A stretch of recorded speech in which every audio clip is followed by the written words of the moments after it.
Two countries, same planet, same century. One has clean streets, stable jobs, strong passports, powerful companies. The other struggles with inflation, unemployment, broken infrastructure. Now, here's the uncomfortable question.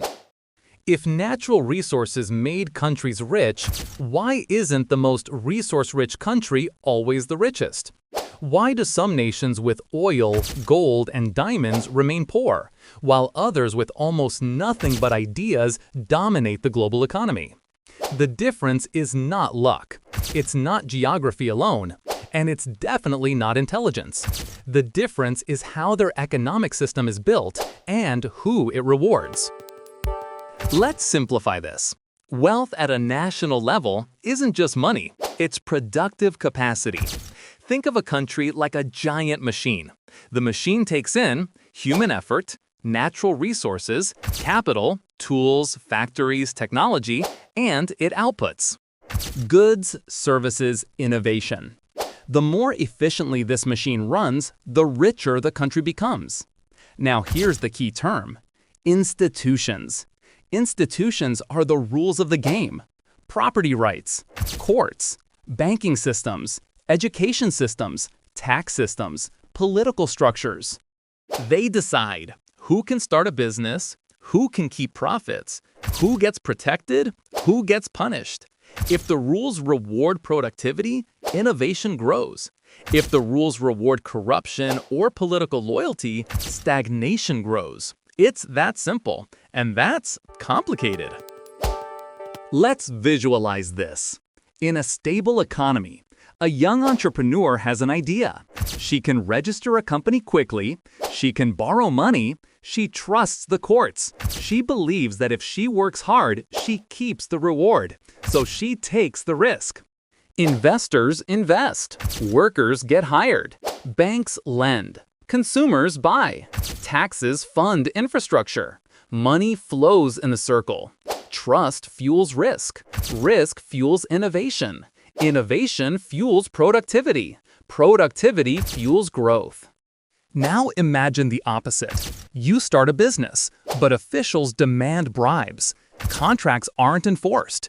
Inflation erodes savings. Politicians can seize assets. Would you invest long-term? Probably not. So instead of building factories, people move money abroad.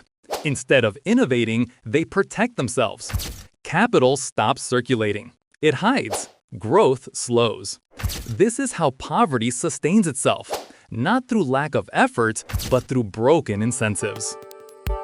Every system creates winners. In strong institutional systems, innovators win, skilled workers win, long-term investors win.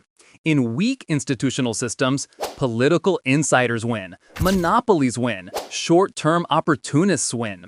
The difference is not morality, it's incentives. People respond to incentives.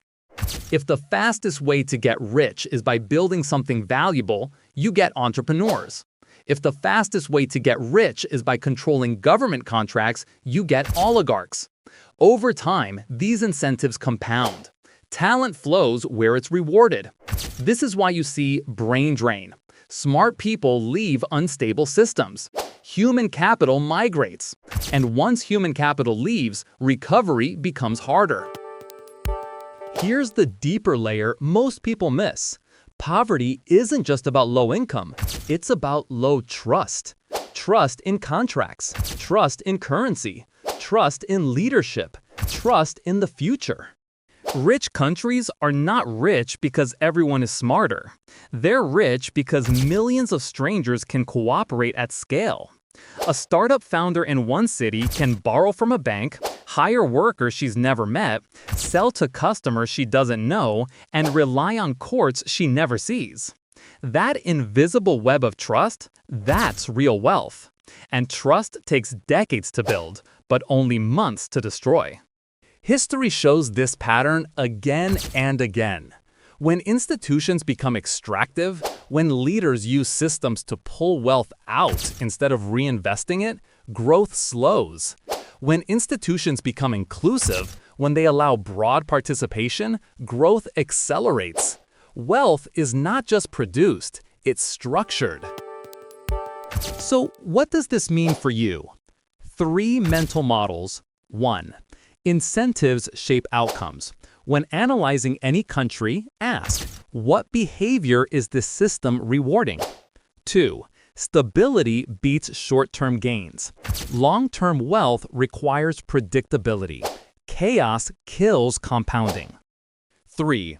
Human capital is the real resource. Education, skills, innovation, these matter more than oil or gold. Resources can be extracted once. Ideas can multiply infinitely. When you understand this, you stop asking, why are they rich, and start asking, what system are they running? Some countries stay rich not because they're lucky, but because their systems continuously reward value creation. Some stay poor not because their people are incapable, but because their systems quietly punish progress. The gap between nations isn't just money, it's trust, it's incentives, it's institutions. And once you see wealth as a system, not a pile of cash, you start to realize the real currency of a nation is not what it owns, but how it's organized. If this changed how you see wealth, don't let the insight stop here. Because the economy isn't random, it's structured. And once you understand the structure, you see the world differently. If you found value in this breakdown, subscribe, not for noise, but for clarity. Comment below. Do you think institutions or culture matter more for a country's success? I read the smartest arguments.